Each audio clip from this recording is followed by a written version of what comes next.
Ya lo había demostrado Colón. La Tierra es una esfera que gira y gira sin parar. Corría el año 1535 y hacía ya casi medio siglo que Europa se había conectado con América a través del océano. Este año, en Perú, Francisco Pizarro funda la ciudad de Lima y se coloca la piedra fundamental de su catedral. El español Fray Tomás de Berlanga descubre las Islas Galápagos, obviamente de forma accidental. España se sigue expandiendo y este año conquista Túnez. Mientras tanto, en lo que luego se llamaría Río de la Plata, los primitivos dueños de casa están por recibir visitas. Bautizados por los guaraníes, su denominación significa gente con grasa, debido a que su dieta diaria era grasa de animal. Eran altos, morenos y fornidos. Eran nómadas y debido a que se dedicaban a la pesca, eran sedentarios. Los ríos que daban al Río de la Plata eran del mismo color que el Río de la Plata, no había prácticamente diferencia de colores porque no había intervención del ser humano, de la industria. Bueno, cuando vivían los indios, lógicamente lo usaban domésticamente. Se lavaba la ropa, el agua hasta se consumía. Se supone que el cacique querandí que recibió la visita de Pedro de Mendoza era Clemecué. Estos eran aborígenes pobres y para los visitantes que venían en busca de oro, esto fue motivo de una gran decepción. Conozcamos la zona que ocupaban, fertilizada por ese río o riacho. El riachuelo. Se lo llamó de varias formas. Riachuelo, Río Pequeño, Río de los Querandíes, Río de Buenos Aires, Riachuelo de los Navíos, Río de las Barracas, Riachuelo de la Boca y Río de las Matanzas. Este nombre lo conserva un tramo de este río. El riachuelo tiene influencia directa del Río de la Plata y también de todos sus efluentes desde Cañuelas, que es donde nace prácticamente, 61 kilómetros de longitud tiene. Y se determinó una cuenca que se llama la cuenca Matanza del Riachuelo. ¿Por qué? Bueno, porque también involucra el río Matanza. El Riachuelo es hasta el puente de la Noria y del puente de la Noria en adelante se empieza a llamar Río de la Matanza hasta Cañuelas, con todos sus efluentes. Desembocaba en el Río de la Plata con un delta de 2 brazos. Las márgenes no permitían la estancia del hombre, eran bajas y por lo tanto muy pantanosas. Todos los alrededores del riachuelo eran húmedos. Frecuentes desbordes creaban pantanos y lagunas, y esto generaba una vegetación muy abundante en las inmediaciones. Crecían entre otros el sarandí negro, algarrobos y ceibos, los juncos y plumerillos, el calafate, cactus y ñapindá, acacias, zarzamora, sombra de toro y apoyado en la orilla, como queriendo tocar el agua, estaba el sauce colorado. Todas estas especies emergían de un suelo cubierto de abundantes pastizales y frecuentado por una fauna numerosa. Culebras, insectos y gracias a estos, sapos y ranas se veían por todos lados. Había animales más grandes como el venado, el jaguareté y la nutria. En los llanos, los teros, el chajay y las martinetas enloquecían el ambiente, mientras que el yandú corría por la meseta, a veces tranquilo y a veces perseguido por los aborígenes. Metiéndonos en el río nos encontramos con abundantes pejerreyes, patíes, mandubíes, bogas y en menos cantidad, dorados. Así era el riachuelo, kilómetros de bulliciosa y sobrecargada vida.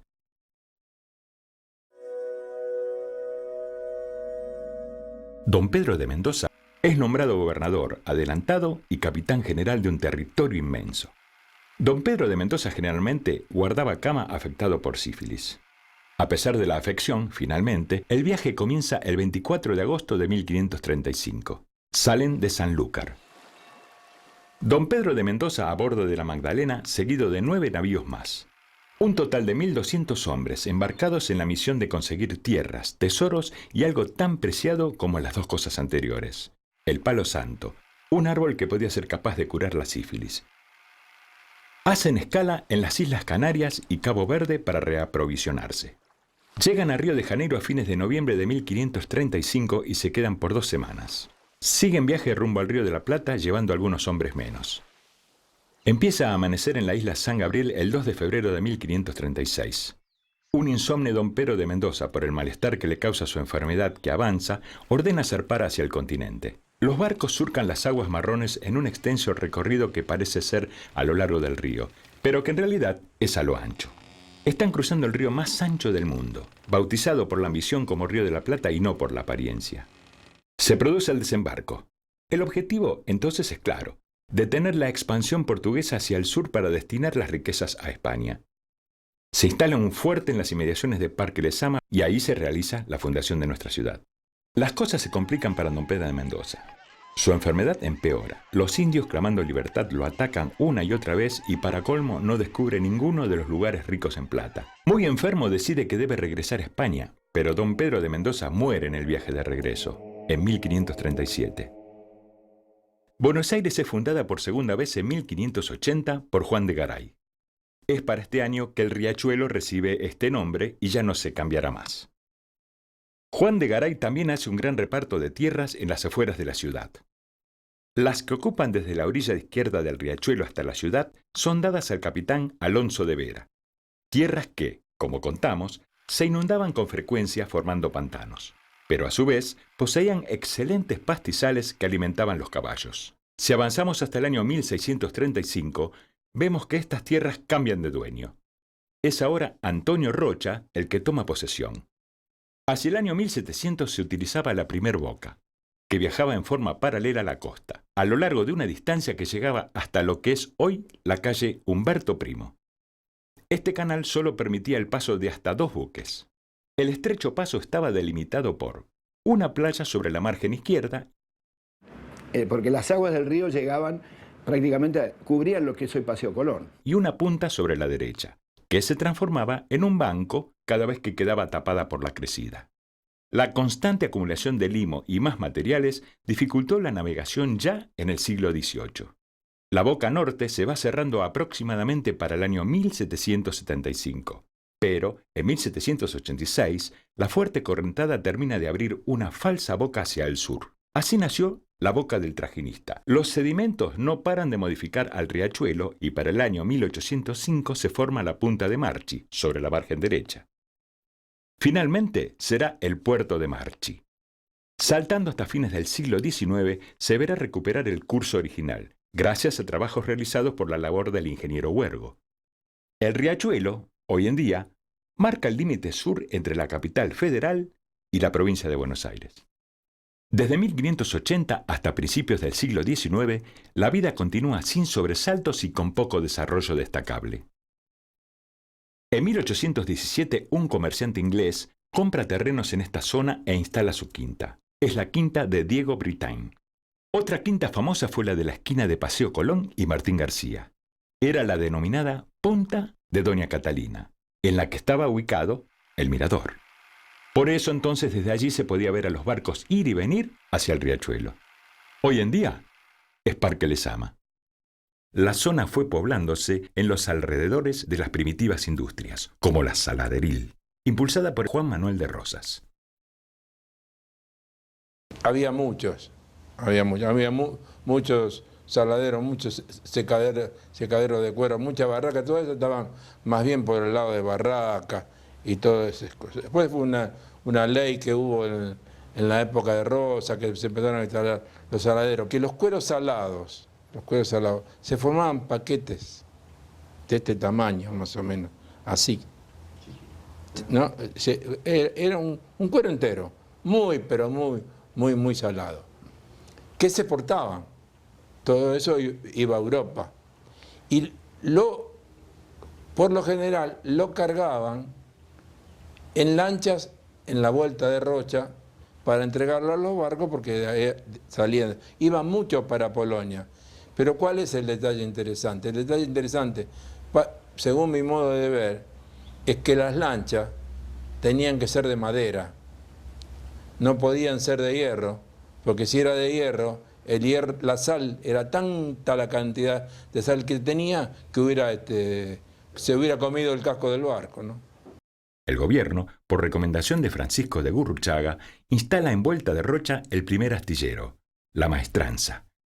No te olvides de que en la boca el almirante Bron armó su escuadra en la Vuelta de Rocha y que los primeros marineros fueron los genoveses de la boca y los nativos de acá del barrio, ¿no es cierto? y se prepara la defensa de la ciudad contra las invasiones inglesas. Y allá en la Vuelta de Rocha es un lugar que fue histórico también, porque ahí se preparó la escuadrilla, ahí se prepararon muchos soldados para la guerra. Al frente de dicha tarea estaba el general Guillermo Brown. Proliferan también las construcciones de barracas para depósito de las mercancías que llegaban al puerto. El riachuelo era un atractivo, era la boca de entrada. Es precisamente el nombre de la boca es la boca del riachuelo. El riachuelo fue el primer puerto natural durante 3 siglos.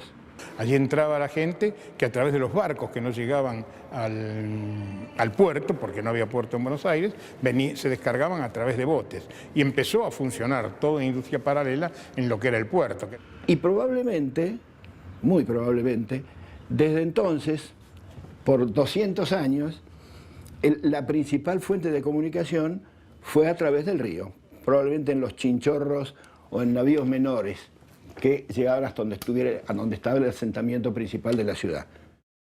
Ya hemos hablado del comerciante inglés Diego Brittain, que en 1817 adquiere una gran extensión de terreno para su quinta.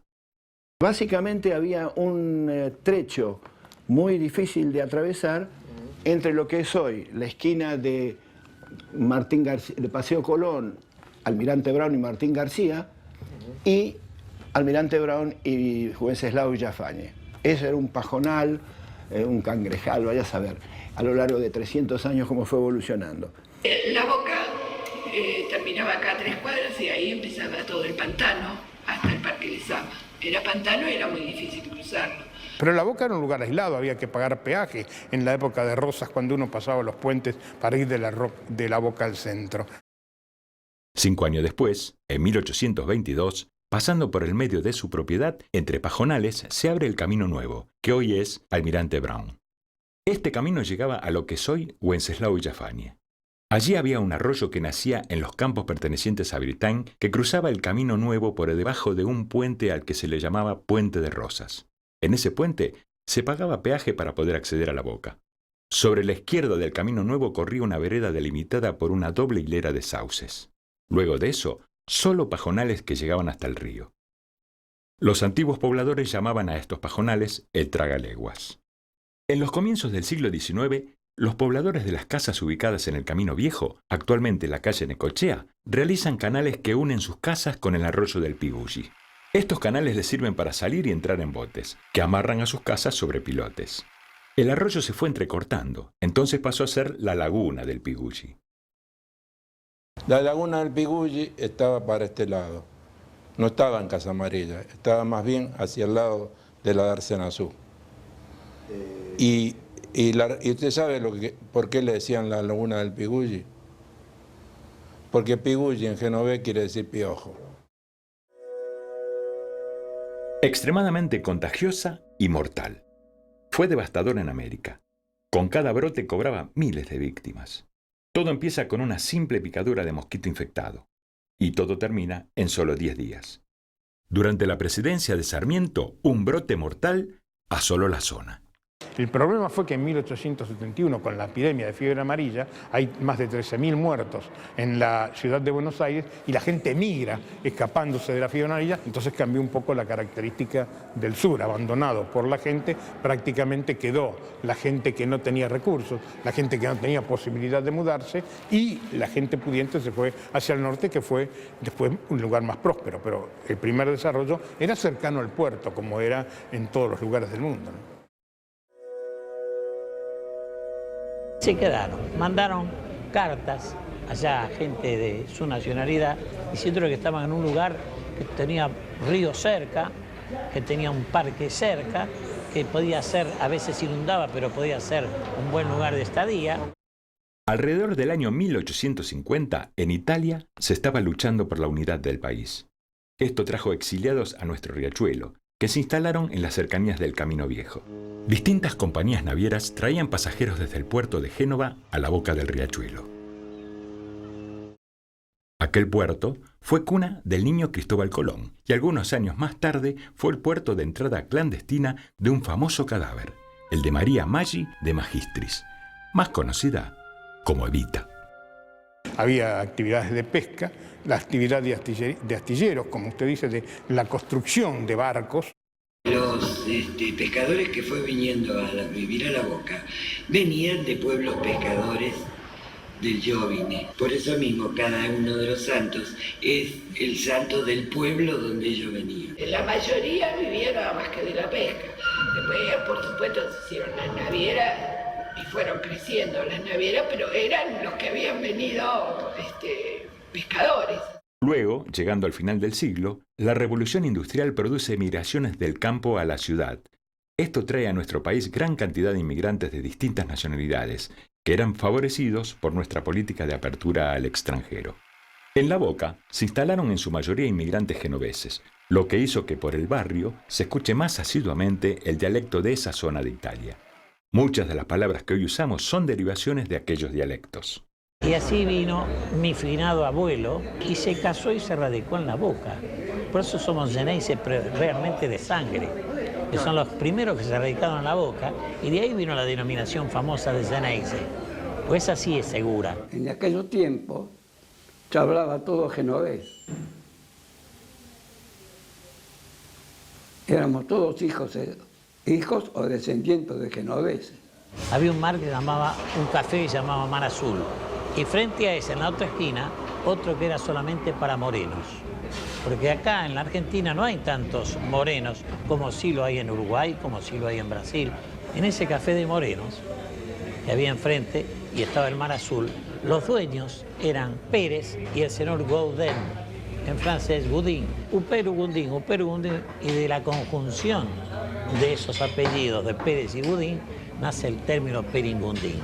La Boca es muy conocida por esas casas de chapa de zinc y madera, y muy coloridas, que le dan al barrio una fisonomía muy particular y atractiva.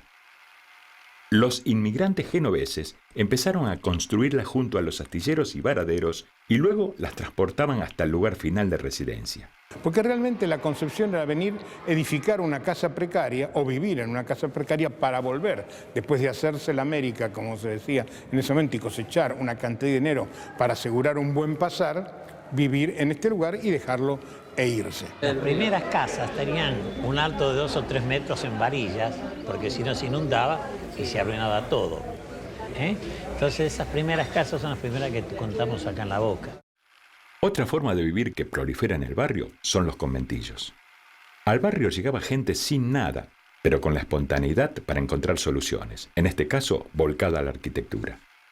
El conventillo era, su palabra viene realmente porque rememoraba los conventos, lugares donde había lugares de aislamiento con espacios comunes. El patio, la cocina y los baños eran comunes y estaban los lugares de aislamiento. La gran corriente inmigratoria hizo que la gente se refugiara en estos lugares como los conventillos. Un día en un conventillo tenía la particularidad de que se vivía muy comunitariamente. Primero eran en aquella época de puertas abiertas, prácticamente la gente vivía con el lugar común del patio que compartían todos los vecinos y era una vida familiar, donde la gente se integraba. Generalmente la gente que llegaba como inmigrante a La Boca venía invitada o traída por algún paisano. Entonces eran grupos que tenían cosas comunes. Si uno busca la historia de La Boca se va a dar cuenta que hay ciertos lugares que eran de los geneises, es decir, de los genoveses, otro de los calabreses, otro de los sicilianos, otro de los napolitanos. También los españoles tenían su lugar, los yugoslavos tenían su lugar, también lo tenían comunidades de alemanes, de polacos. Es decir, esta mezcla de razas que fue nuestro país se tipificó en La Boca sectorizando muchos lugares. Primaban los de origen italiano, pero esto fue nada más que una circunstancia, No puedo dejar de decir que nací en un conventillo, con todo orgullo, porque antes en ese conventillo donde había italianos, españoles, turcos, armenios, ahí nacía la raza fuerte en el conventillo, porque a fin de año se hacía una mesa larga y uno traía taralos, el otro stracciranti, el otro traía los mostacholes, el otro traía unos sándwiches de miga. Una característica de los conventillos es que a veces hasta se compartía la comida. Una familia hacía un determinado plato y le acercaba a la familia, a otra de las familias que había, parte de esa comida. La comida era comida común, por supuesto económica, con muchas características de la corriente inmigratoria que las aportaba. Es decir, hablamos de pastas, hablamos de carne, hablamos del churrasco, que se identificó mucho, la carne asada, con los habitantes que llegaron a nuestra ciudad, y cantidad de comidas características. Y así entre toda una mesa larga apareció una persona y nos tocaba una tarantela. Esta corriente inmigratoria traía costumbres, por ejemplo, para la época de Navidad, donde de Europa, que hace frío, se comían comidas muy pesadas. Y durante muchos años, la comida que se comía en esas fiestas era una comida que era muy pesada para la época en que nosotros celebramos la Navidad, que es en pleno verano. Pero era la costumbre que se llegó. Carne en todo tipo, pollo, arroz, bueno, los vegetales propios, la papa, la batata, la ensalada, la cebolla, el tomate, todas las cosas que se usaban en cuanto a la riqueza y la posibilidad. Pensemos que la cocina también fundamentalmente era a carbón, a leña, y esto era una dificultad para concebir desde hoy cómo se comía en aquella época, ¿no?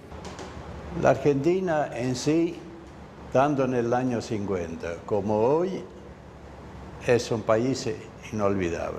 Este es un país que te da oportunidad de todo, en cualquier ramo. Acá cuando yo llegué, que conocí La Boca, era la mayor parte de paisanos, casa más o menos que como hoy también, pero la gente que estaban adentro eran distintos. La cuidaban, la arreglaban, era como todo lo que venían de afuera y una vez a La Boca, porque era así. Cuando se hacían los carnavales en La Boca, era una fiesta, pero para todo.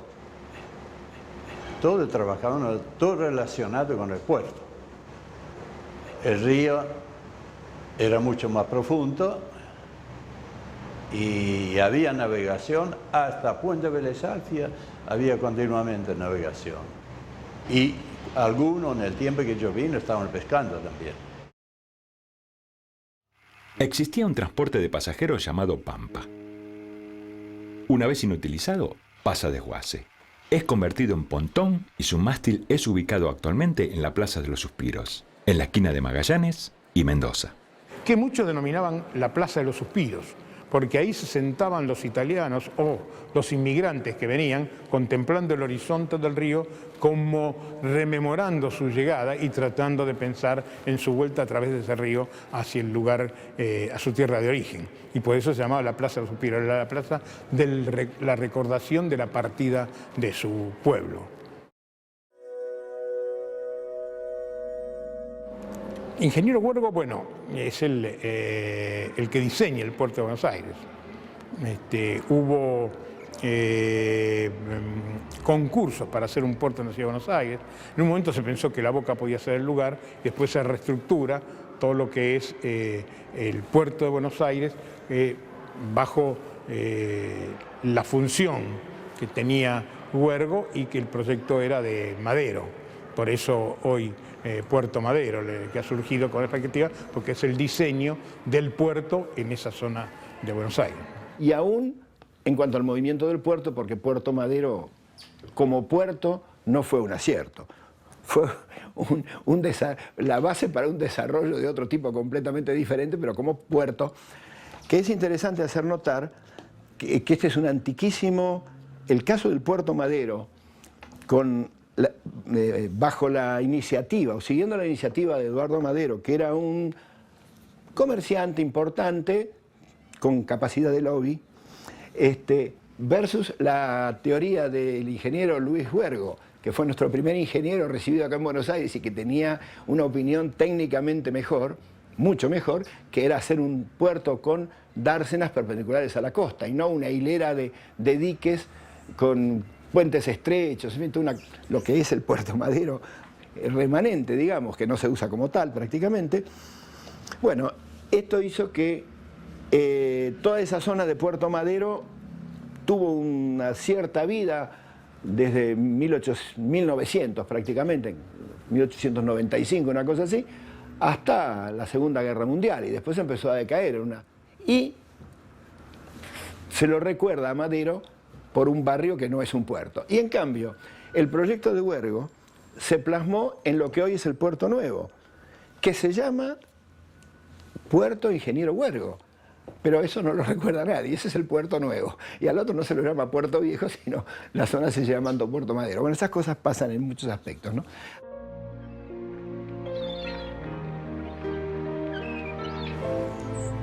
El barrio es visto como un importante centro marítimo. En sus márgenes se preparan todos los productos que exporta el país, ya que hay gran cantidad de almacenes, talleres y saladeros. En 1876 se canaliza el riachuelo y se construyen los muelles. Así se crea un puerto a lo largo del riachuelo.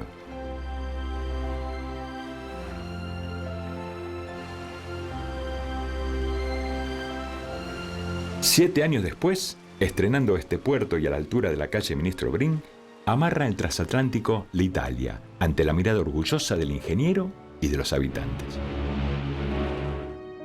El canalizado continúa y, entre 1887 y 1889, desaparece el meandro de Vuelta de Rocha.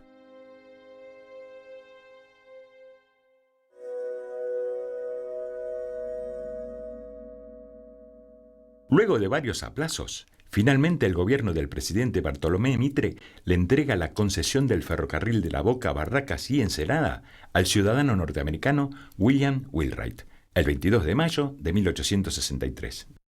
El verdadero propósito del ferrocarril era vincular a la ciudad para pasajeros y sobre todo para cargas con el puerto de la Ensenada.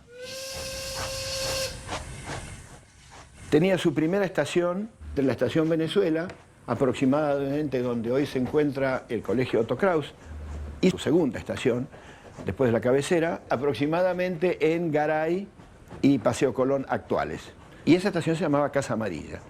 Después tomaba por los terrenos que después ocupó la estación de cargas de Casa Amarilla y pasaba por lo que actualmente es la vía que va por detrás de la cancha de Boca, y ahí tenía su segunda estación, que primero no tenía nombre, simplemente se la denominaba Estación del Depósito de Carruajes, porque junto a la cancha de Boca todavía se nota el espacio donde estaba este depósito de carruajes. La estación no tuvo nombre inicial, después se le puso General Brown. Unos 100 metros más adelante, la vía se dividía, la vía principal seguía por lo que hoy es la calle Garibaldi y luego doblaba por Vespucio. Al llegar a la orilla del riachuelo estaba la siguiente estación, Barraca de Peña. A partir de entonces la vía tomaba por el borde del muelle del riachuelo, por plena calle, hasta el comienzo de la actual calle Osvaldo Cruz, por la cual circulaba una cuadra, y al llegar a lo que es hoy Montes de Oca, entonces calle larga de Barracas, la estación Tres Esquinas, no sé por qué se llamaba Tres Esquinas, era la terminal del inicial servicio. Esto se inauguró formalmente el 18 de septiembre de 1865. Caminito era un desvío del ferrocarril. Lo que yo me acuerdo de Garibaldi y Caminito, por ahí circulaba, era la vía del tren. Se daba toda la vuelta y en Olavarría había un desvío que entraba el tren por el Caminito y tomaba por el puerto. Y ahí por el puerto cargaba o descargaba y seguía su rutina. En 3 meses más se inauguró un pequeño ramal por lo que hoy es la calle Caminito, saliendo por la Vuelta de Rocha al muelle y retrocediendo, en cierto modo, aguas abajo del riachuelo por la margen de la capital federal, hasta la avenida Almirante Brown actual, y ahí estaba la estación Muelle de la Boca. Ante el problema de las inundaciones en la parte sur, entre lo que hoy es la calle Alsina, entonces Potosí, y Garay, el ferrocarril se puso en gastos y armó un viaducto de unos 1.600 y pico de metros, que está profusamente ilustrado en las fotos de la época, que le permitía un acceso directo y seguro a este resguardo de las inclemencias del río. Ese viaducto se inaugura el 2 de abril de 1871, en plena epidemia de la fiebre amarilla. En lo más tremendo de la fiebre amarilla se había seguido trabajando y inaugurado hasta donde después se levantó la estación central. Se armó una gran estación para la época que era prefabricada, aparentemente había sido destinada a cierto lugar de la India. Hay quienes dicen que era Madrás, o algunas de estas ciudades importantes de la India, en poder comercial y político de los ingleses. Llegó acá, se la armó y figuraron una cantidad de ilustraciones, ¿no? El centro de la estación central coincidía con la esquina de Bartolomé Mitre, la actual esquina de Bartolomé Mitre, entonces Piedad, y el Paseo de Julio, hoy Leandro Alem.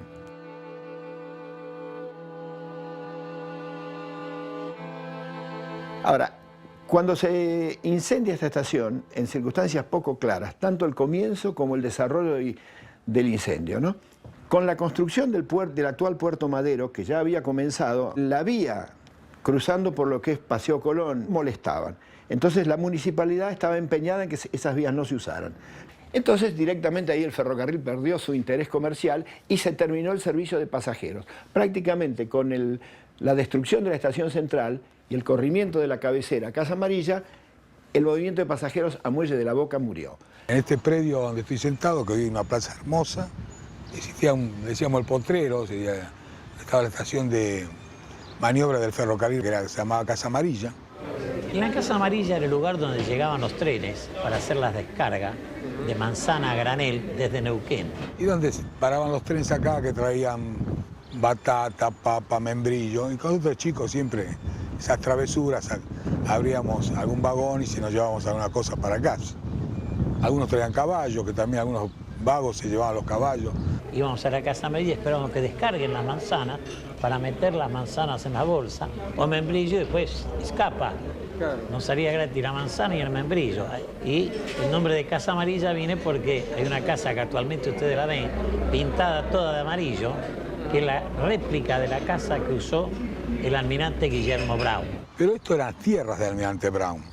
Hacia 1950 más o menos se instaló un tercer riel, cruzaba por la vía del ferrocarril Buenos Aires y Ensenada por atrás de la cancha de Boca, cruzaba por un puente nuevo que se hizo en 1913, cuando ya el servicio de pasajeros del Buenos Aires y Ensenada estaba abandonado, que es ese puente levadizo que está un poco aguas abajo de la estación Barraca de Peña, que es así queda el viejo edificio. Entre el puente Sáenz Peña y el Patricio está el puente levadizo del Ferrocarril Sur.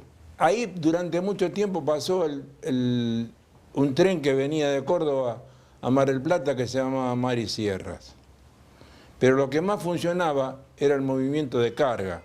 Todo a lo largo de la vía del tren, digamos desde Olavarría, tomemos Olavarría hasta el cruce con el Riachuelo, en cada cuadra, espera que...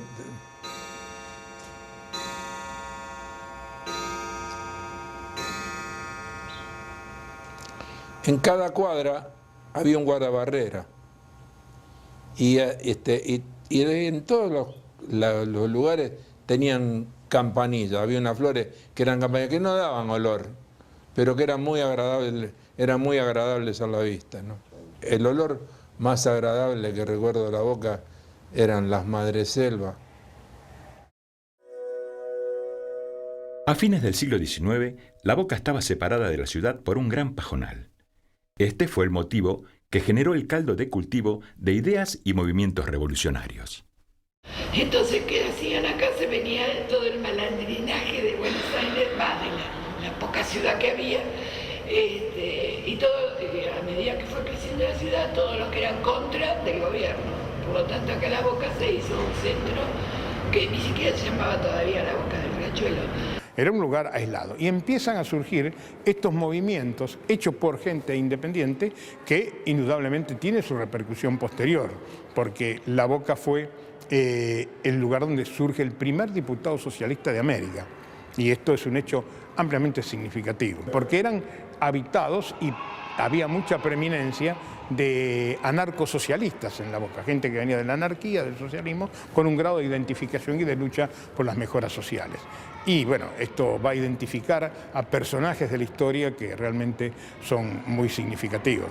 Hablábamos recién de Palacios, primer diputado.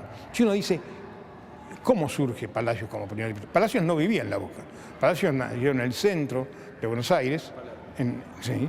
Y después trabajó incluso en el centro, en Bolívar al 200 tuvo su estudio de abogado, se recibe de abogado, es un hijo que su padre reconoció, pero realmente no era de un matrimonio que funcionaba. Su padre había tenido varios hijos con una mujer, una cantidad de Palacios que eran 9 hermanos, un 10º posterior que también nació en esa familia, y después se casó con otra mujer, es decir, su padre lo reconoció, pero era un joven que no tenía las características del hogar que nosotros titulamos. Muy influenciado por su madre, tuvo una gran influencia religiosa, él era un gran lector de la Biblia y conocía mucho de estos temas, y comienza su carrera de abogacía y su preocupación por los temas. Y lo convocan del Partido Socialista a tener una presentación de su tesis, y hace la lectura de su tesis en el centro de Buenos Aires. Y el segundo grupo que lo invita a Palacios a tener divulgación de esa tesis es aquí en La Boca. En esta misma cuadra que nosotros estamos, en Suárez al 600, funcionaba un comité de la juventud socialista y lo invitan a Palacios a que haga la lectura y tenga un discurso sobre el tema que había presentado como tesis.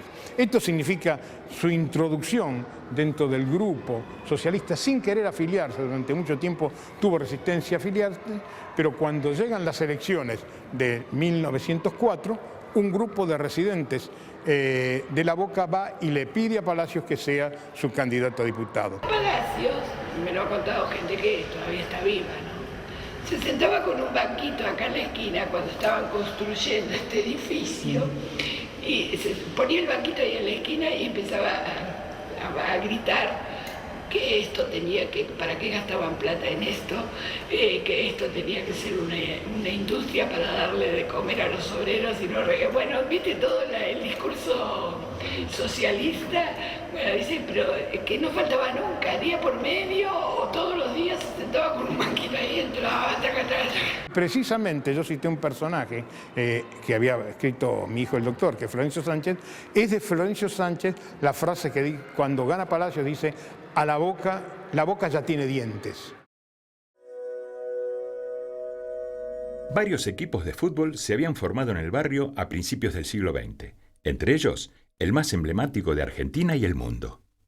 Tenemos lugares emblemáticos, calculá vos lo que es la cancha de Boca, ya ni eso ni hablemos, con el equipo más famoso del mundo, el que tiene más copas. Este es un lugar donde hay una cancha de fútbol, se llamaba La Herradura, porque acá, cerquita de acá, en Tomás Liberty y Patricio, había un bar que se llamaba La Herradura y tenía un equipo de fútbol, donde salieron algunos jugadores que jugaron en Boca Juniors, el caso de Pérsico, el caso de Pianetti. Y acá cerca, Pilcomayo y Iral, había un almacén que era del padre de Peuchelli, un jugador que jugó en River Plate, una gloria de River. Y en la década del 40, cuando fue la huelga famosa de jugadores, acá entrenaban Di Stefano, Pedernera, todos venían, se entrenaban acá y después se bañaban acá en lo de Peuchelli. Detrás mío, ustedes verán el estadio Boca Juniors. Este estadio fue construido en el año 40. La obra la dirigió el ingeniero Del Pini, una obra, como estadio de fútbol, una obra maestra, porque en este terreno tan chiquito no se cree cómo se hizo toda esta instalación, que es una instalación bastante grande como para el terreno. Y bueno, y es un estadio con una acústica excepcional. Me honra de haber sido, y haber sido directivo del club, de nuestra casa grande, como quien dice. En esta cancha se han vivido espectáculos muy importantes, tanto futbolísticos, internacionales, como también artísticos. Tengo el honor de decir que cuando yo nací, al principio en lugar de decir mamá dije Boca, porque acá hacemos así, nacemos ya con el Boca en nuestro corazón, en nuestros labios, y que después es realmente nuestra pasión. Había muchos rioplatenses aquí en la... Hay todavía siempre, muchos. Muchos.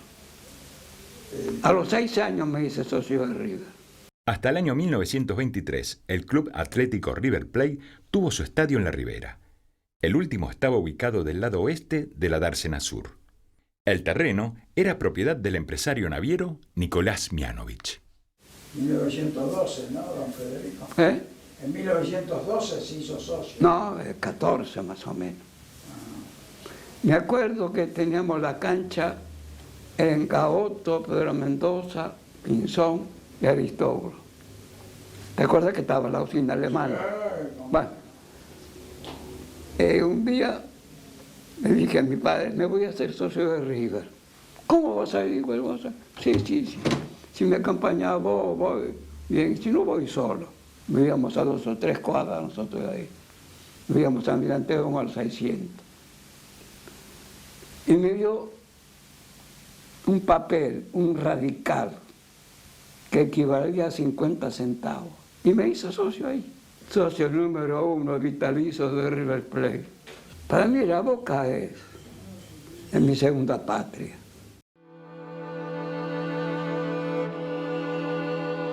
En la esquina que forman las calles Almirante Brown, Pérez Galdós y Villafañe, se construyó en 1908 el Castillo, obra del arquitecto francés Gustave Lignac, que fue muy innovador en su época, por el estilo y por contener en su parte superior un tanque de agua que abastecía los departamentos y que es el primero que se instala en el barrio.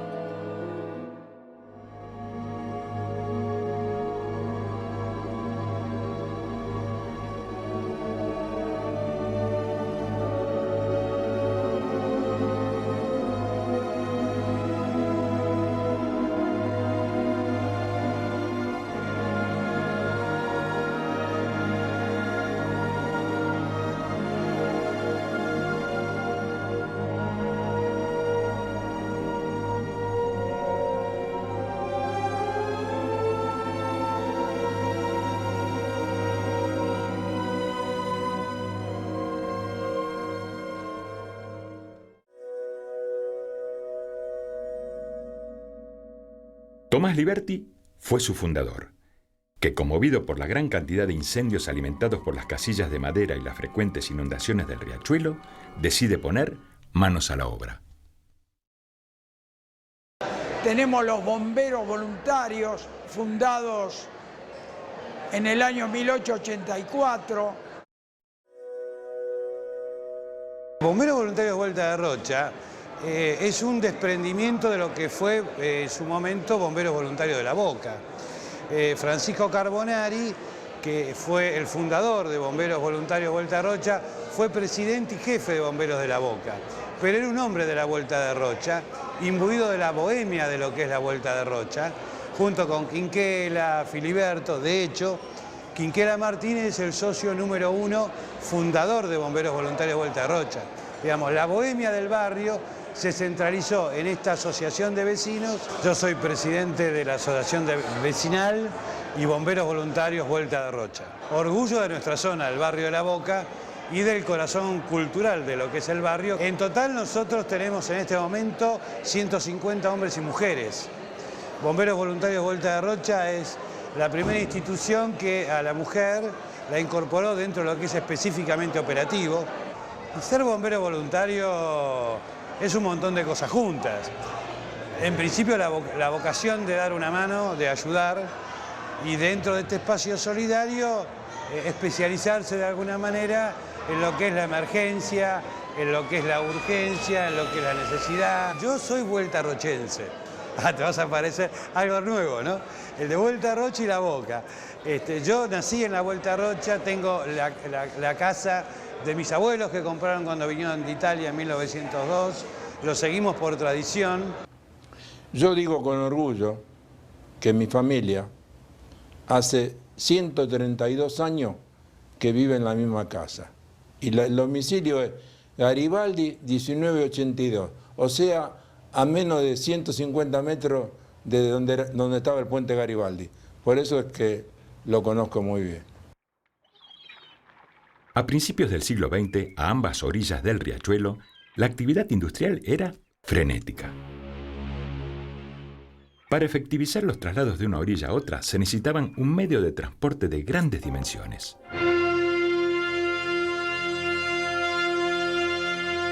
El transbordador, que permitía trasladar pesadas cargas sin dificultades. Su diseño se inspiró en el invento del francés Ferdinand Arnaudin. De estos puentes transbordadores, aparentemente no se construyeron más de una veintena en el mundo. En la Argentina se construyeron 4, y los 4 en la zona de La Boca. El primero de todos fue el puente Presidente Luis Sáenz Peña para cruzar el riachuelo a la altura del fin de la calle en Garibaldi. De los transbordadores Urquiza y Luis Sáenz Peña, lo que le voy a decir que la gente no lo conocía por ese nombre. La gente lo conocía por el nombre de la calle donde desembocaban los transbordadores estos, que tenían escrito el nombre en el frente de cada uno de ellos. El puente de la calle Garibaldi, arriba de todo, había una casa. En esa casa vivía el puentero, que era el que manejaba el puente, porque después estaban los otros dos que eran los encargados de vender los boletos, que tenían una máquina grande así, con diferente calidad y precio, porque no iba a pagar lo mismo un carro de un caballo que un carro de 3, ni un camión chico que recién empezaba, todo ese tipo de cosas, ¿no? El segundo, cronológicamente, nuestro emblemático puente Nicolás Avellaneda, transbordador, en el extremo de Almirante Brown. El tercero, el que estaba en el extremo de la avenida Patricios, que cumplía una función importante relativamente por la vecindad, en la orilla de Avellaneda, del frigorífico La Blanca. Ese es el puente Capitán General Justo José de Urquiza, para ponerlo con todo su nombre. Y el de la calle Patricio, bueno, este era el presidente Justo José de Urquiza, que terminaba justo en la avenida Patricio. Ahora, ¿por qué estaban todos estos transbordadores? Porque en la isla Maciel y en el Docsú, que eso pertenece a la parte de Avellaneda, había muchísimo, pero muchísimo trabajo. Funcionaban todos los transbordadores. El último de todos, muy posterior, y quizás el último o el penúltimo en el mundo, fue el olvidado y presente, aunque olvidado, transbordador que está insertado debajo del puente Avellaneda nuevo, el puente de las rampas, el puente alto. Fue inaugurado el 5 de octubre de 1940, que justo se festejaba, como se festeja todos los años, el Día del Camino. Su ingeniero fue Juan Valle y el arquitecto Rodríguez Videla. Su obra se continuaría por 3 años hasta su inauguración en 1940. Puente cuya calzada es móvil, se puede mover 22 metros, creo, verticalmente, pero manteniéndose horizontal para permitir el paso de barcos importantes, cosa que ya no sé en qué medida ocurre, prácticamente no ocurre. Pero debajo tenía un transbordador que, ¿por qué se hizo? Y hay que pensar que este último puente ya es de 1940, porque aún en 1940 había un importante movimiento con carros de caballos, que no podía pensarse que, por más que fueran arrastrados por caballos muy forzudos, pudieran remontar la larga rampa, inclusive frenar al vehículo en la bajada, ¿no? Entonces era muy importante que pudieran cruzar por estos puentes. A la vera del riachuelo había muchos movimientos de trabajo, de gente, de transporte. Se navegaba, había navegación comercial. O sea que en un momento llegaron a funcionar tal vez los 4 al mismo tiempo. El Nicolás Avellaneda, que tiene el mismo nombre oficial que el Puente Nuevo y su transbordador, que están al lado a 50 metros o 60, este fue construido por el Ferrocarril del Sur y donado o permutado, diríamos, entregado a las autoridades nacionales, el fabricante era la fundición Patent Shaft and Axle Tree Company, con talleres o fundición en Old Park, en Wednesbury, en Inglaterra.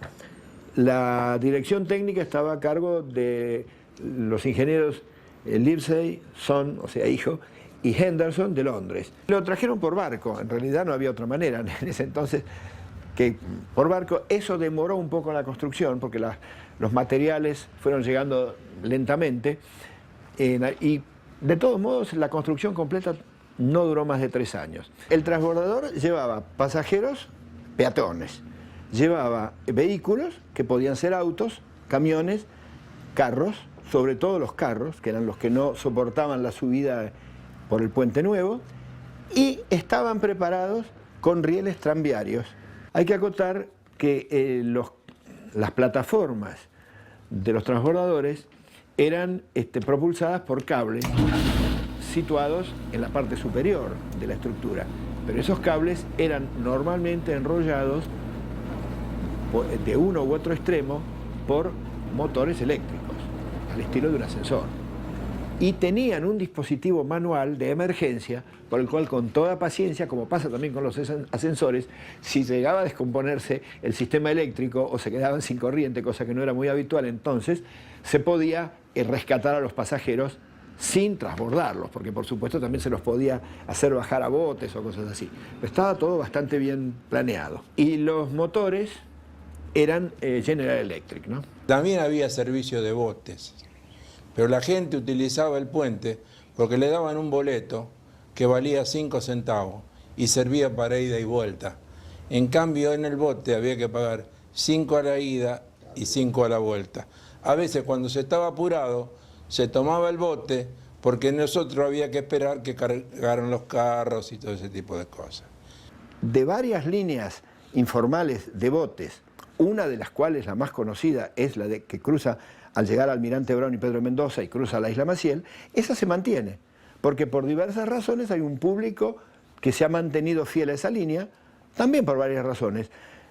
Una de ellas era, bueno, el no tener que subir, aunque fueran escaleras mecánicas, cruzar a pie todo el puente alto, nuevo, y volver a descender. Pero había otras líneas informales de botes, hasta casi, diría, el puente Barracas. Lo que pasa es que esas duraron menos. Una seguramente duró más en el extremo de la calle de la avenida Patricios, porque enfrente estaba el frigorífico La Blanca, si no me equivoco. Entonces ahí había un movimiento obrero más o menos voluminoso y constante. Aparte de los pasos sobre nivel, también se construyó uno subfluvial. Y se inauguró en 1963 un túnel de servicio para cables de electricidad y para un naftoducto de YPF, que está prácticamente paralelo, por debajo del riachuelo, entre los puentes Transbordador Viejo y Transbordador Nuevo, que no, hasta donde sabemos, solamente fue visitado por el público el día de la inauguración, en 1963. Hay fotos y después, bueno, lógicamente no se utiliza.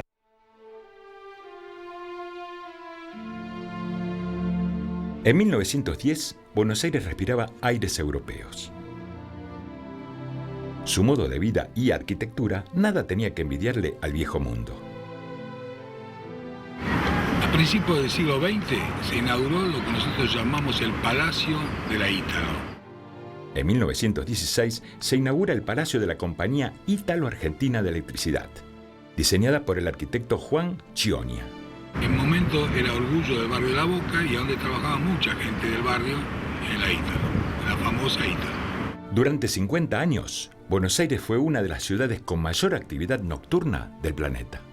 Pero la luz algún día se corta.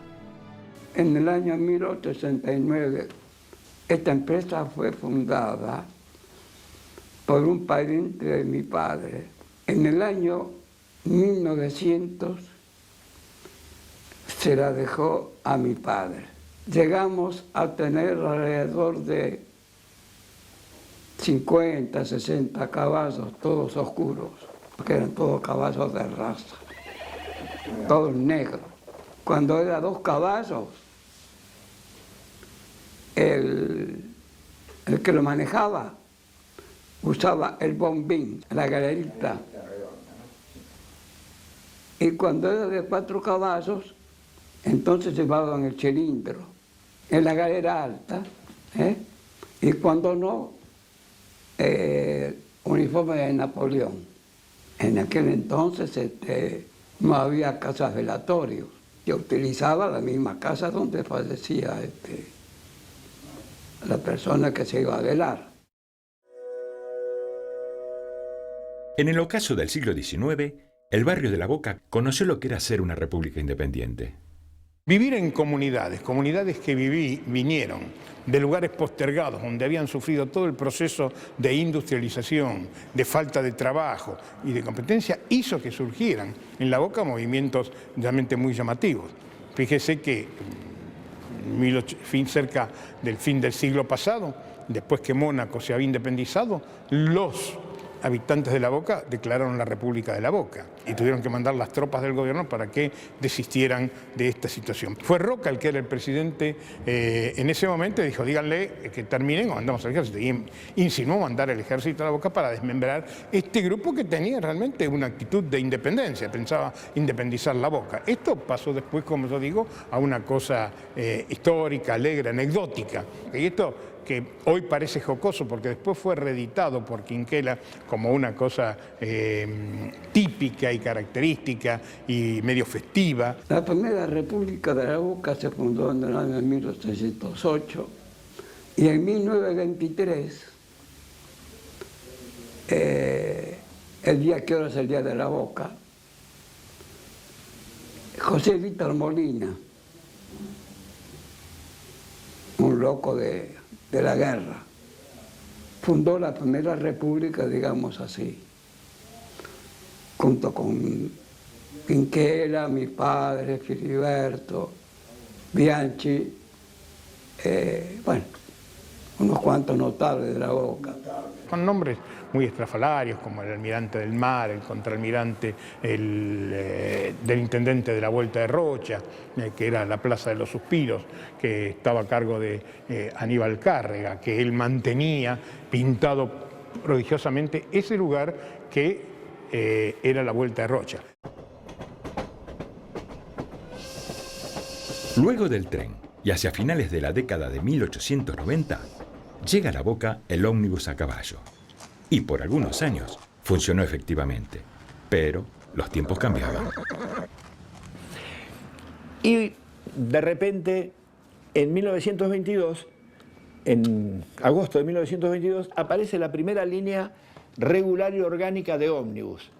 Y La Boca, ya en 1923, al terminar 1923, creo que el 23 de diciembre de 1923, se establece la primera línea de la que tenemos noticias regular, que hacía Pedro de Mendoza y Almirante Brown, estación Retiro, por el obvio recorrido de Almirante Brown, Paseo Colón, Leandro Alem, Avenida Maipú, hoy Ramos Mejía, hasta Retiro. Esta empresa se llamaba Empresa La Patria, compañía ómnibus La Patria, eran unos ómnibus blancos, chiquitos, muy primitivos, imagínense, 1923, blancos con una franja verde.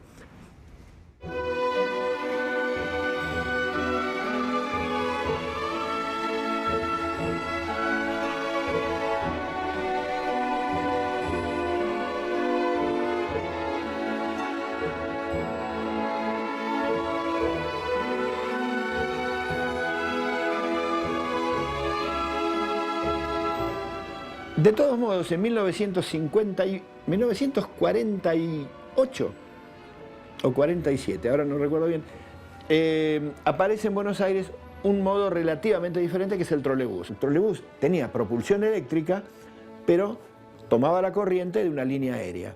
Línea aérea que debía ser doble porque un tranvía eléctrico toma la corriente del cable aéreo, pero la corriente retorna por las ruedas metálicas. Pero en los trolebuses con ruedas con neumáticos eso no era posible, entonces era necesario que tuvieran un doble trole, una doble lanza, para que la corriente volviese por arriba. En 1951 llega a La Boca la primera y única línea que llega a La Boca de trolebuses, que es hace el recorrido del actual 152. Pero tuvo al menos un ejemplar muy emblemático, que fue el coche 5026, que fue pintado bajo la dirección, aunque no personalmente, de Quinquela Martín, nada menos, que por iniciativa, supongo que boquense, o de algún edil, lo invitaron a que fuera al taller al depósito de los trolebuses y le indicara cómo pintar un trolebús con los colores típicos de las casas de La Boca pintadas de diversos colores. Y así apareció este coche 5026, del cual no hay un plano oficial. Apareció raudamente en un noticioso en donde apenas se divisan los colores. Varias personas hemos tratado de reconstruirlo de memoria. Y en el Museo Quinquela Martín no tenían un plano, porque fue una cosa hecha como un impronto por Quinquela Martín, que dijo, bueno, acá píntelo así, hacia allá.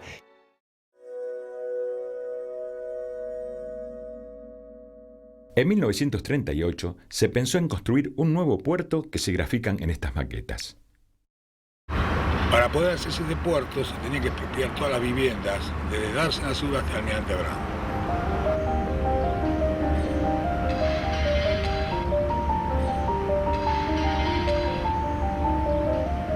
El proyecto no se realiza porque se opusieron los vecinos del barrio, porque prácticamente se estaba anulando toda la parte antigua del barrio de La Boca.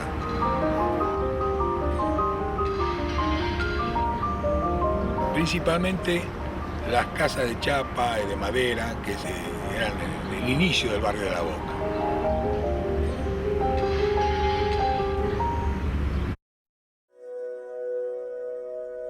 En 1940 se produce una inundación que se ganó el título de ser la más recordada.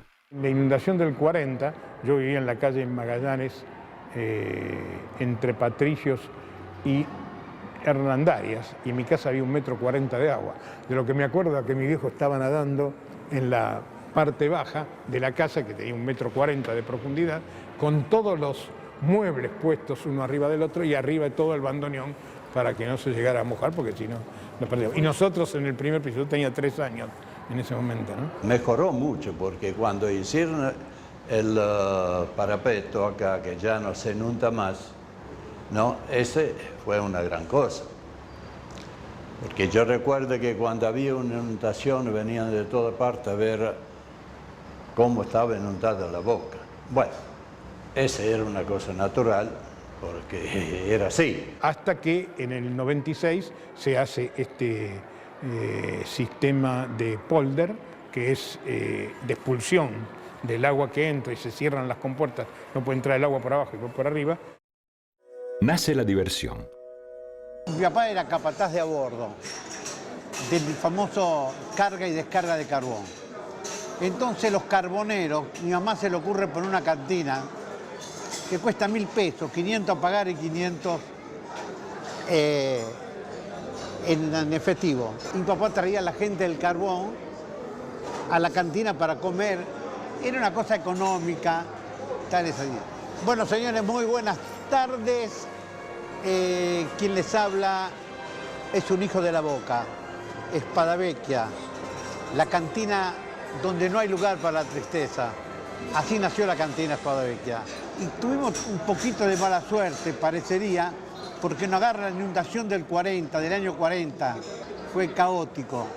Al irse el agua, la bendició la casa, le dio una bendición. Y empezaron a venir gente importante sin saber, o sea, perdidos en La Boca o quien sea, vino Luis Ángel Firpo. Nosotros nos impresionamos, pero lo atendimos con toda la modestia que nos caracteriza. Pero otra vez me trajo otro más, y un buen día, ya cerca, después de 6 meses, él invita a Dempsey. Y al invitar a Dempsey, se hizo una comida en Espadavecchia con toda la gente amiga de ellos, que fue apoteótica. Ahí empiezan, alguien habla un poquito de Espadavecchia, bien siempre, una cosa familiar, mi mamá la cocinaba, mi papá ayudaba. La comida era la ensalada de pulpo, una locura, los calamares rellenos. la fritura de calamarete, rabas, langostinos. No había postre, un tarro de Durano. Yo decía, ¿querés postre? Tomá, come acá, una lata de Durano y comían todo. Original. Cuentas no se hacían, porque mi papá no sabía leer ni escribir, pero tenía estado tocado por la varita mágica. ¿Sabes lo que decía? A ver, ¿cuántos son? 4 personas, dame 20 pesos. Para el otro día venían 2 y le cobraban 20 pesos también. ¿Cómo puede ser esto? Nunca me olvido que una noche en esa cantinita vieja, no la que está ahora, vino todo el equipo, toda la orquesta típica de Astor Piazzolla. Y agarró, pidió el bandoneón y se puso a tocar él. Pues teníamos un bandoneón. Venían los médicos de Argerich, gente extraordinaria. En la cantina, a las 12:30, 1, aparecía Finocchieto, que estaba en el Rawson, con el hermano, con otros médicos. En la película, una que la dieron por todo el mundo, se llamó Un italiano en la Argentina, cuando estuvieron 18 días filmando El Espada Vecchia. Tal es así que me pedía Nino Manfredi, que después tío gran amigo, que lo dejaría dormir en la pieza mía 1 hora, 2 horas, porque no daba más. A mí que llegó un momento que han venido periodistas de Brasil, periodistas de Estados Unidos, periodistas de todos lados para saber cómo es, por qué esta fama tan importante. Porque la publicidad no es que nosotros hemos pagado para hacer una publicidad, no, era de boca en boca. ¿Te das cuenta? Y así vinieron los presidentes, infinidad de presidentes, no qué voy a contarte. Aedo, de Uruguay, Dutra, Velasco Alvarado, Perón. En 1867, una mujer, León Verdejer, que tenía una escuela privada en La Boca, invita al pastor Federico Thompson y es la primera vez que se predica en castellano en la Argentina y en el Río de la Plata, aquí en La Boca. Esta obra se descontinúa porque esta mujer se tiene que trasladar al interior, al pastor Thompson también lo trasladan a Montevideo y se descontinúa la obra, hasta que en 1889 llega a La Boca un hombre que es William C. Morris. William C. Morris era un señor inglés al cual le había fallecido su madre y entonces viene a Buenos Aires a tentar la posibilidad de desarrollo de su vida. Y él contrata a un amigo que alquilan una pieza en un conventillo y hacen la pieza escuela, donde empezaron a educar a algunos chicos. La tarea se va profundizando y el 31 de marzo de 1889 se funda lo que es la Iglesia Evangélica Metodista de La Boca o Misión Evangélica. En 1937 se empieza a construir un gran paso a la isla Maciel, el nuevo puente Nicolás Avellaneda. Para dar lugar a la rampa de subida, algunos vecinos tuvieron que mudarse.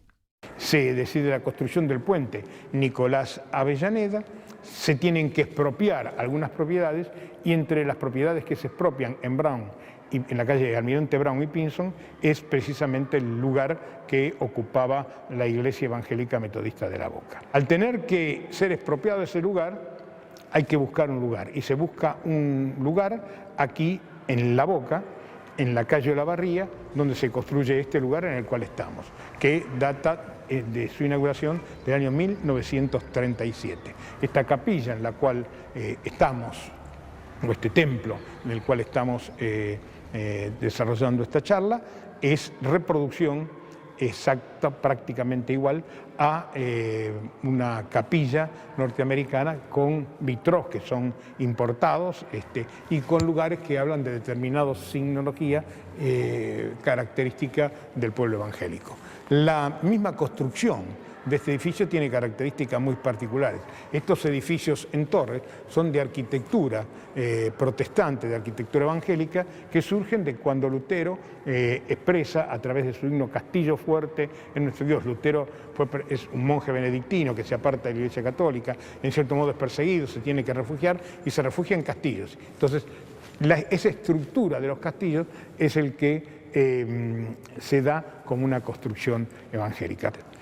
Aquí funcionó uno de los 3 primeros jardines de infantes de la República Argentina. Los primeros chicos que usaron guardapolvo blanco en la Argentina fueron los de las escuelas de William Morris.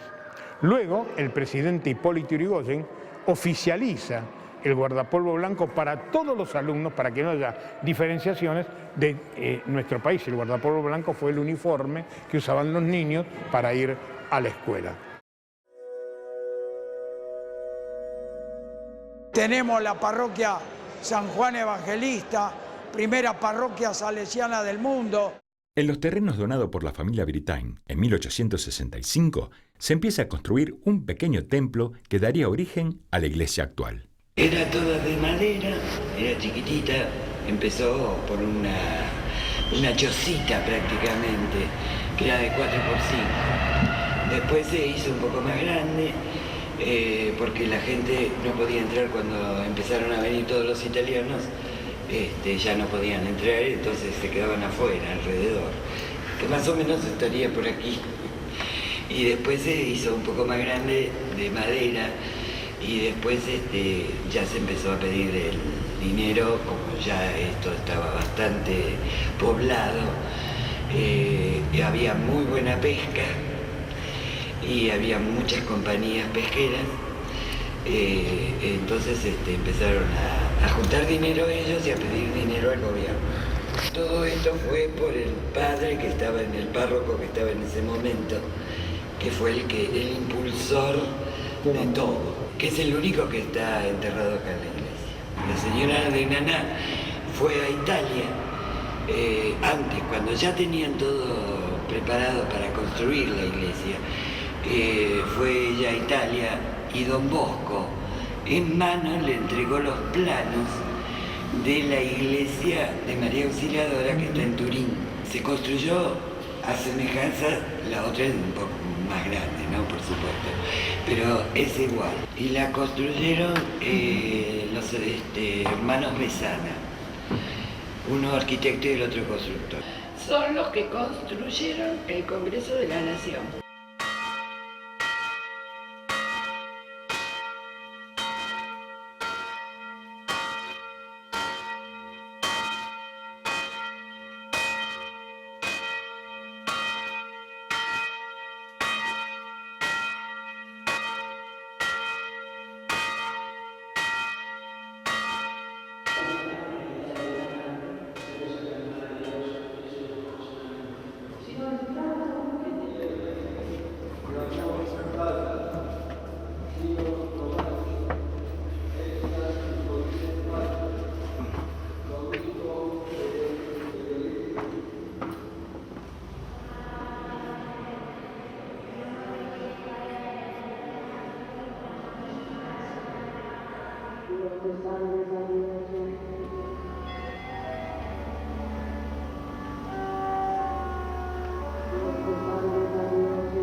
Dada la inmensa actividad pesquera y portuaria general, el riachuelo fue hogar de innumerables astilleros. Hoy, Tandanor es uno de los más importantes. Mi nombre es Mario Todere, soy el gerente comercial de Tandanor. Estoy en esta profesión desde el año 70 más o menos, y acá en Tandanor desde hace 15 años. Esto que ves anaranjado acá son 82 motores, 41 por banda, que levantan la plataforma. El proceso para que entre un barco, una vez que arreglaste todo, que el barco viene para acá, vos le tenés que hacer la cama. La cama es donde va a estar asentado el barco, que vos lo estás viendo ahí. Entra ahí, se centra, se levanta, y una vez que lo tenés levantado, que ahora lo vamos a ver allá, lo acomodás en las plataformas de trabajo. Vos lo levantás, le haces el tratamiento de casco, lo pintás, y según lo que quieras hacerle. Si le querés dar 3 manos de pintura, no es lo mismo que si le das 4 o 5 manos. Y por eso tenemos 5 gradas grandes, que tienen 220, 190, 150 y 130, y dos de 70 metros. Tomás los vuelos, sacás el eje. Hacemos la reparación integral del barco.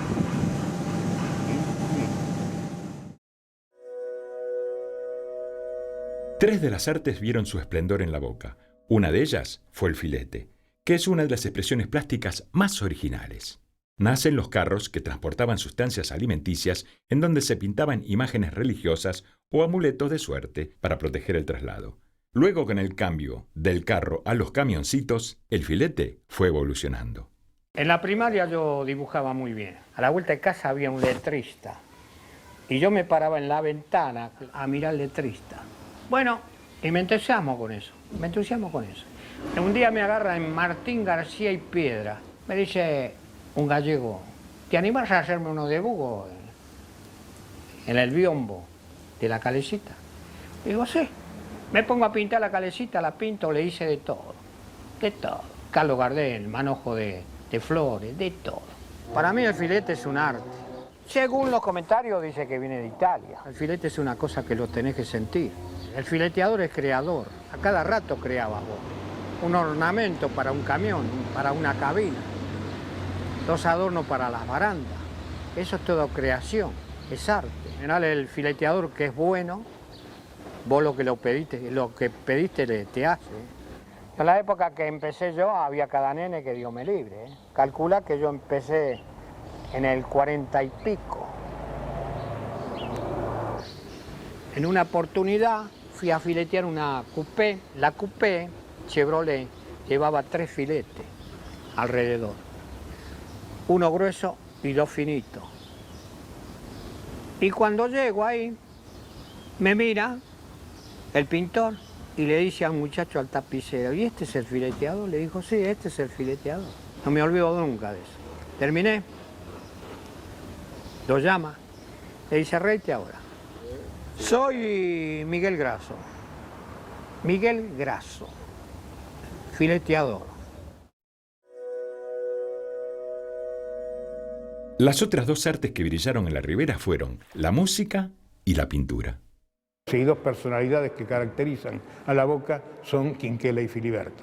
Filiberto en la música, un joven muy movedizo, muy inquieto, que estudiaba violín, realmente era bastante bravo en su conducta, y un día decide que no le alcanza con lo que él tocaba violín, tenía que estudiar piano. Entonces va a estudiar al Instituto de Alberto Williams, con Alberto Williams. Entonces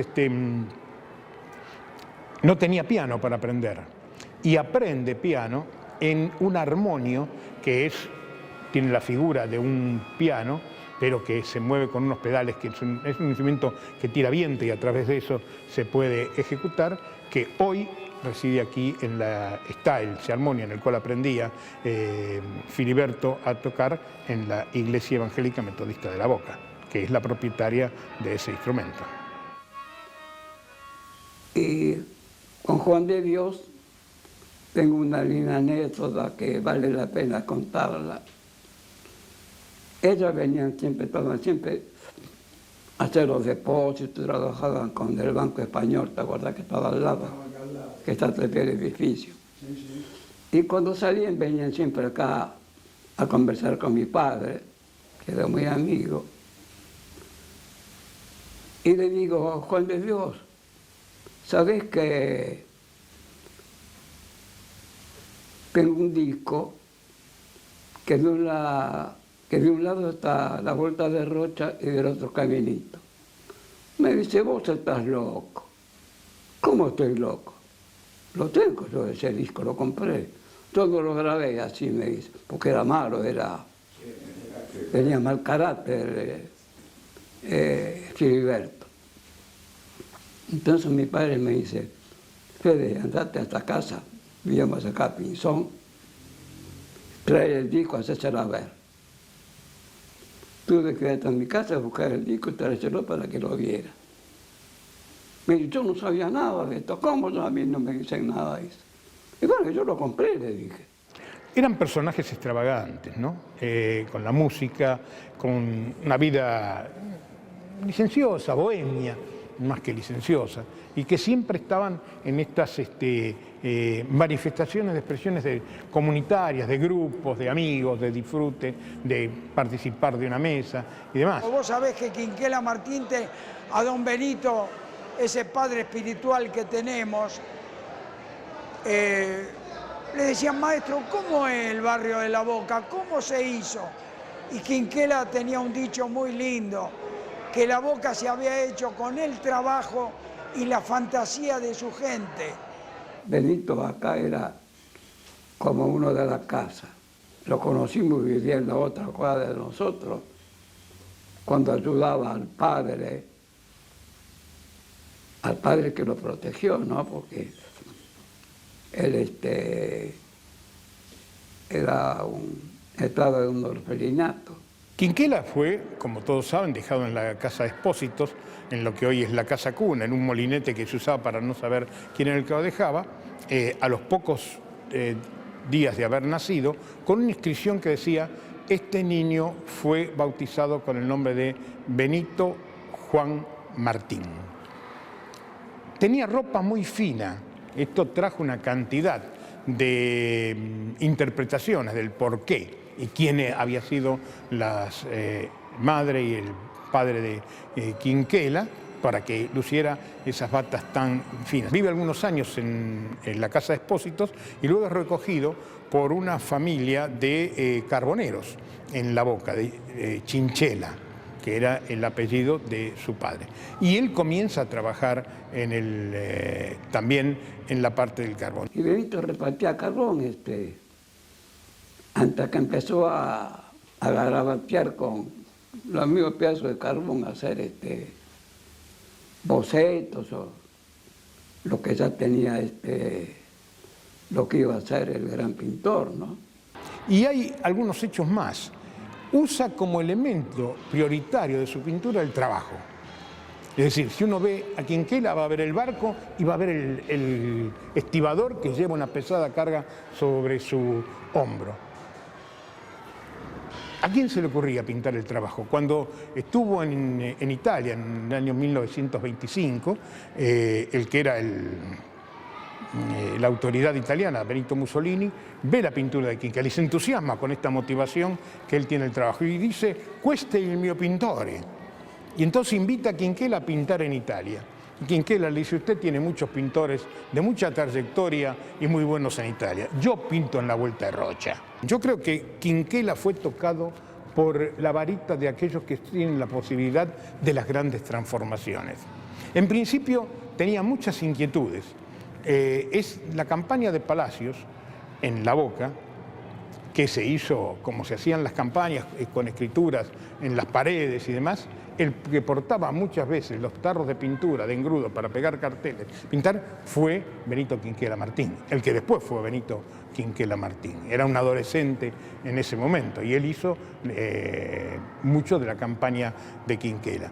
Quinquela desarrolla una técnica muy particular, que es innovación. El Museo del Louvre tiene un cuadro que dice técnica quinqueliana, lo denominan como una técnica particular de pintura, en la cual expresa muchísimo del color. Sin embargo, Quinquela aprendió a pintar con el carbón, con el negro del carbón, porque del carbón que él distribuía, tomaba y hacía bocetos de pintura y así empezó a aplicar. Es decir, transforma lo negro del carbón, que era negro, en la explosión de estallidos de color que después representa su pintura. Fue un chico, como dijimos, abandonado por sus padres. Él lo sabía, podía haber sido un resentido frente a la vida. Sin embargo, fue siempre un generoso, un hombre muy generoso que brindaba ayudas permanentes, un hombre totalmente desinteresado. Ganó fortunas y regaló fortunas. Si uno recorre muchas de las oficinas públicas de nuestro país, va a encontrar obras de Quinquela donadas por el propio Quinquela. No se había casado. Cuando Quinquela tiene un accidente cerebrovascular, en su mano con una hemiplegia facio-brachiocurale, es decir, se le paralizó el brazo y la pierna derecha, Quinquela estaba pintando un cuadro, que incluso estaba poniendo la firma, y cuando está poniendo la firma sucede el hecho del accidente cerebrovascular y raya la mancha del pincel hacia abajo, donde estaba él poniendo el nombre. Quinquela es internado en el Instituto del Diagnóstico. Fue llamado un doctor que era muy amigo de él, el doctor Bernuevo. También me llamaron a mí, yo concurrí, lo vimos esa noche en el Instituto del Diagnóstico. Después apareció el asunto de a Quinquela se le ocurrió hacer el cajón para él. Y dijo mi padre, Amadeo, hazme un cajón para mí, que yo lo voy a pintar. Le pintó la característica de él, una embarcación, que el cajón tenía 3 colores, rosado, verde y azul. Cuando uno estudia la impronta de la boca, estudia la impronta del color que se desarrolló en la pintura de estos conventillos y en lo que después popularizó Quinquela, desgranando los colores con los cuales se pintaba el conventillo. Era el resto de pintura que quedaba en los barcos. Era el puerto, trabajaba intensamente, quedaban restos de pintura, la gente lo mezclaba y salía un color anodino con la mezcla de todos los colores. No importaba la estética. La virtud de Quinquela fue desgranar eso a colores primarios y pintar con colores primarios muy atrevidos, muy fuertes, impactantes, la característica del barrio de La Boca. La Boca es y fue una zona fabril por excelencia. Una de esas fábricas, inauguradas en 1875, fue una de las más famosas, la Canale, que funcionó hasta 1962. Primero fue una panadería y confitería, y con el tiempo se fue agrandando, como se ve en este edificio de 1910. Otra fábrica famosa fue la Noel, que inundaba el barrio con perfumes de agua de azahar.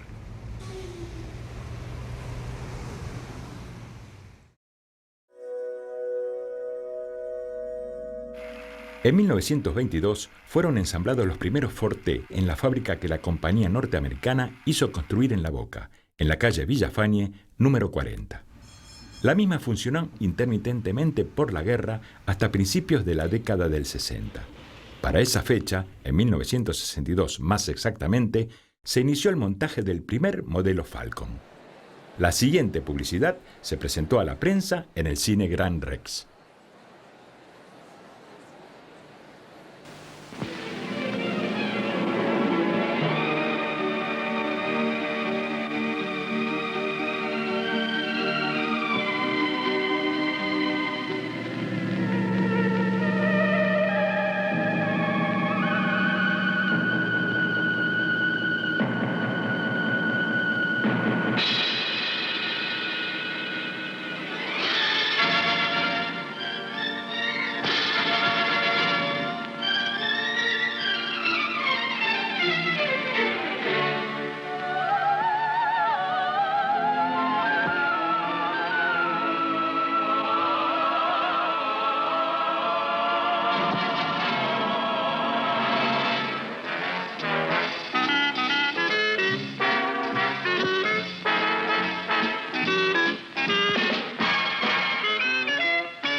El visitante que llega a las calles de La Boca hoy día puede tomarse un descanso y respirar aires de antaño en algunos de sus famosos bares. Mi nombre es Antonio, soy el titular del bar La Perla de Caminito. Soy nacido en Italia y vine a la Argentina con menos de 5 años. Y bueno, y este bar también, como es un bar notable declarado por el gobierno de la ciudad de Buenos Aires, tiene su historia. Vine a establecerme acá en La Boca porque, bueno, digamos por recomendación de mi cuñado, que es nacido en La Boca y bueno, y ama mucho toda esta zona. Gente famosa ha venido, sí, gente famosa ha venido. Acá se filmaron, desde que yo estoy, un par de películas y la más famosa fue Alma Mía. Después filmaron una película italiana que no se estrenó nunca en la Argentina. Y famosos acá, montones. Quinquela, Filiberto. Esa ventana que está ahí atrás suyo era prácticamente de ellos dos. Y otra gente ha venido, estuvo Clinton, estuvo Marcello Mastroianni, qué sé yo, no sé quién más, ahora no lo recuerdo. Y esto funciona desde 1882. Y después otros más vinieron. He atendido gente de Italia, de Milán, de todos lados, sí. De Rusia, de Polonia, de cualquier lado, nómbreme donde me nombre, China, Japón. Japón tiene filmado 400 videos acá adentro por lo menos. Viejo café cincuentón que por La Boca existía, allá por la Barriga, esquina Almirante Brown. Con esos versos que se refieren a esta esquina donde estamos actualmente, se encuentra el bar Roma, muy mentado en el barrio de La Boca, porque es toda una historia. Aquel turista que llega a La Boca quiere conocerlo. Está la foto de Carlitos Gardel allí detrás mío, que es el que preside a veces nuestras reuniones con su presencia espiritual, como esa milonga que dice histórico bodegón de Priorato y de Trincheri. ¿Quiénes eran Trincheri? Pregunto yo cuando suelo ir a hablar a algún lugar que me envían la gente de La Boca. Los dueños, dicen todos, no. El bodegón era de Priorato y de Trincheri, porque cuando cantaba el morocho Gardelito, detrás de él había unos cajones de vino que decía Priorato y otros cajones de vino que era Trincheri, una localidad de Italia y la otra localidad de Francia. Por eso es histórico bodegón de Priorato y de Trincheri, del vino Priorato y del vino Trincheri. El bar Roma años atrás era una roticería. La parte de allá detrás veníamos a comprar el lechón, los pollos, en la famosa roticería Roma. Hubo un señor español que al llegar acá a este barrio quiso comprar o alquilar esta esquina y constituye lo que se llama el bar Roma, haciendo todas las reformas y dejándolo en condiciones para que en lugar de roticería sea también un bar. Muchos muchachos parábamos en el Roma y otros paraban en la sede para ver a las chicas que desfilaban. Esa es la historia un poquito de lo que era este bar. Cuando ese señor vendió el bar, lloró desconsoladamente, porque se volvía a España y dejaba un pedazo de su vida. La diversión, las luces y la ilusión se hacen presentes en la Dársena Sur. Nosotros acá en el barrio contamos con 2 casinos flotantes, es decir, es un solo casino con 2 barcos antiguos que le dan un realce a la Dársena Sur. A la hora en que el apetito se hace presente, la oferta gastronómica es muy variada.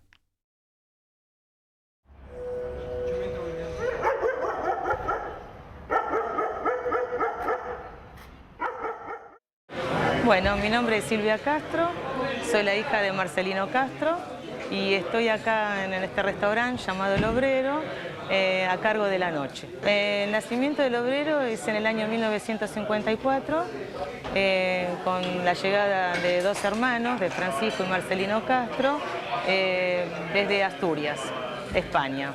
Así que ellos fundaron El Obrero. Antes era un despacho de bebidas, era un simple bar. Y ellos después lo fueron transformando en restaurante. El nombre del Obrero justamente era por el público que venía al lugar, dado que cerca de este restaurante estaban los trabajadores del puerto, estaba la fábrica La Ford, la Ítalo Argentina, frigoríficos, o sea que era solamente concurrido por obreros. En esa época era ternerita guisada, sopas, todas comidas guisadas. Milanesas, eran pucheros, toda comida con platos más abundantes, más nutritivos por el tipo de trabajo y el tipo de gente que venía. Entonces empezó de boca a boca a conocerse el lugar y a venir otro tipo de clientela. Principalmente la atención y la honestidad de los dueños, porque fue siempre atendido por sus dueños, por Marcelino y por Francisco, después por la calidad de la mercadería, comida casera y una buena atención. Por suerte seguimos conservando la clientela de muchos años, hay clientela nueva. Es decir, se fueron sumando, no cambiamos, sino sumamos. Con respecto al ambiente y a la estética del lugar, se fue formando con lo que los clientes nos traían de regalo, más lo que nos pedía que si lo podíamos colgar en la pared, y así fue quedando todo de años y años. Banderines, sí, con todos los clubes de fútbol, sí, fotos, recuerdos. Y la foto de mi papá. Está muy jovencito ahí en la puerta del local y para nosotros, que somos los hijos, los que estamos siguiendo con el lugar, bueno, es muy fuerte verlo ahí a él. Sí. La historia de la pizza se remonta al barrio de La Boca, porque la pizzería de Falucho fue el primero que hizo la pizza a la piedra, como el primero que hizo la fugaza con queso, o las tetu y banchero. Upué es el padre. Don Juan hizo la primer fugaza con queso. Vos viste cuántos queridos amigos tenemos acá en el rancho Banchero, una casa tradicional del barrio, creador de la fugaza con queso. Juan Banchero era genovés de origen, nació en Génova.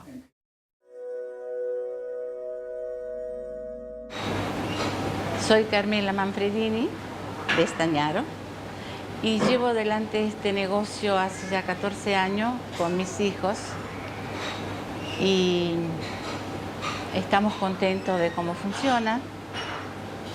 La idea fue hacer un poco lo que se hacía en casa, o sea, el amasado a mano, todo como corresponde, todo como se hacía en Italia. Los postres también los hacemos acá. Acá hacemos los postres, hacemos el tiramisù, il dolce della nonna, i bignè, le crostatine, que son muy ricos, tradicional flan casero. Nunca me había dedicado a la gastronomía, nunca. Se le ocurrió a mi marido, porque decía, no comemos en ningún lado lo que comemos en casa. Lo que vos haces en casa no lo comemos en ningún restaurante. Y bueno, entonces empezamos los dos, de a poquito, y después es lo que ustedes ven ahora. Era una casita que cuando vimos que se vendió, mi marido la compró para el restaurante, para hacer el restaurante. Y yo no estaba de acuerdo, porque yo decía, es un lugar escondido, no se ve, ¿quién va a venir acá? Y él decía, no te preocupes, va a funcionar, estaba seguro.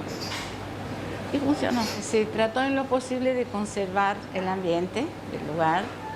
O sea, ustedes verán la parte exterior, la fachada es toda de chapa. Esta parte también. Sí, todo lo que hemos podido conservar, lo conservamos. Nosotros elegimos La Boca porque vivimos en La Boca.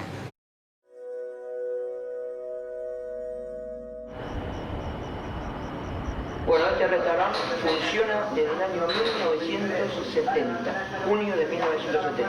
Empecé yo junto con mi señora y mi mamá. Los primeros tiempos fueron difíciles, pero estábamos ubicados excepcionalmente, o sea, frente a la cancha, y se utilizó en principio el restaurante para los días de partido. Era el fuerte en ese momento. Más adelante se convirtió en un restaurante de alta categoría como es ahora. Antes de esto había un almacén, una despensa que manejaba mi abuelo, don Carlos, y ahí el nombre del restaurante, que estuvo del año 1943 hasta 1970, que se hizo el cambio por el restaurante. La metodología de este restaurante es muy particular. Es decir, no tenemos carta, es decir, la gente come lo que nosotros hacemos, que es muy particular. El estilo, la calidad, la mano de obra y la atención es lo fundamental para el cliente que se sienta a gusto. Todos nos dicen lo mismo: hospitalidad, servicio, calidad, mano de obra, muy bien atendido a través de los años. Eso significó el avance de este negocio. Usted apenas se siente, come la entrada, que es tradicionalmente italiana. Jamón crudo, bocconcino, tomatitos disecados, berenjenas, bocadillos de espinaca, croquetes de papa, empanaditas, tartas, algo de mariscos. Luego vamos a las carnes, las pastas y aguado de pescado. Y finalmente los postres, que son la estrella también de acá, que son muy buenos, y el café, y terminamos el servicio, que es un servicio muy bien dado. Y van saliendo las cosas y a medida que van saliendo se van sirviendo. Que es todo correcto, ¿no? Porque nadie te dice nada y todos comen. Hasta dice, bueno, basta, no puedo más.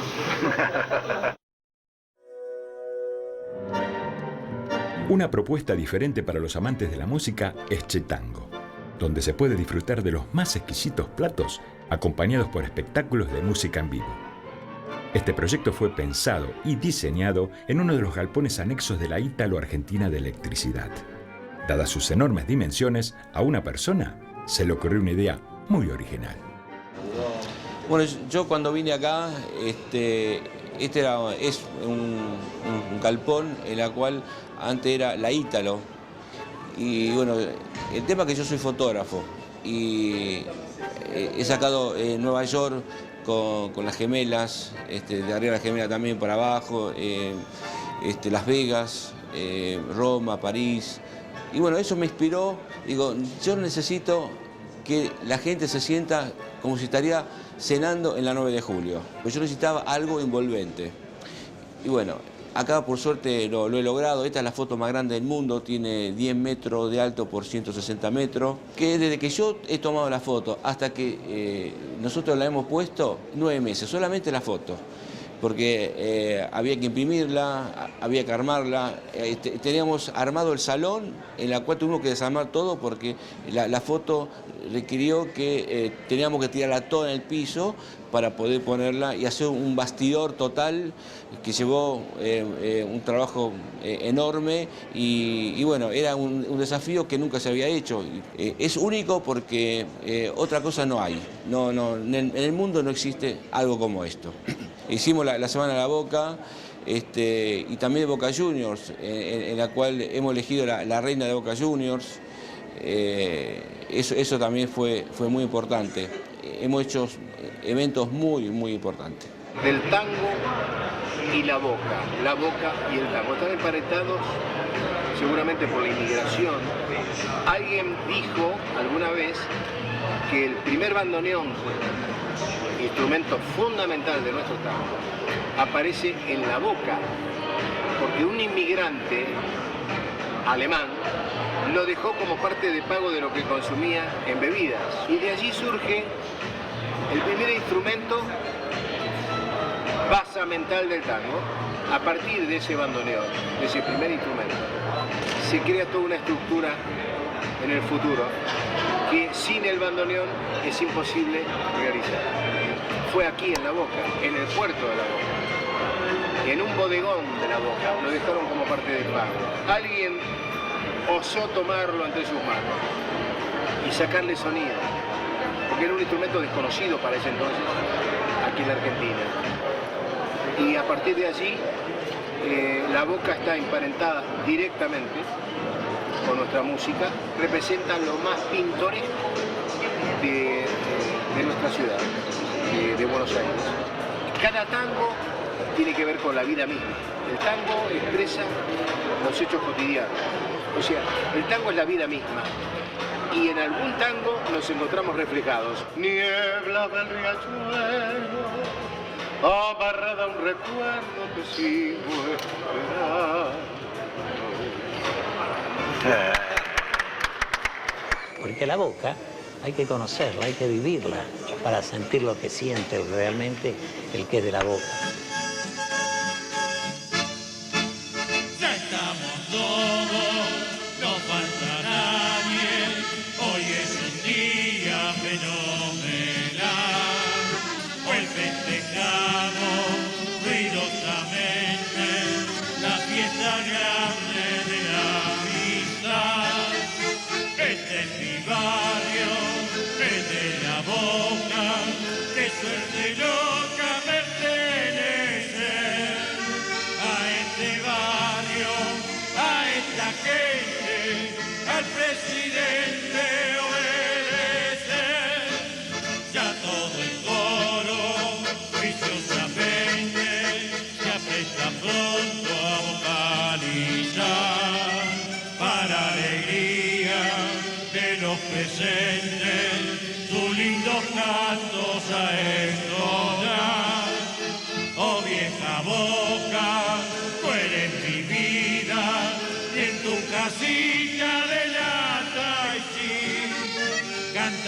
todos de noche y día.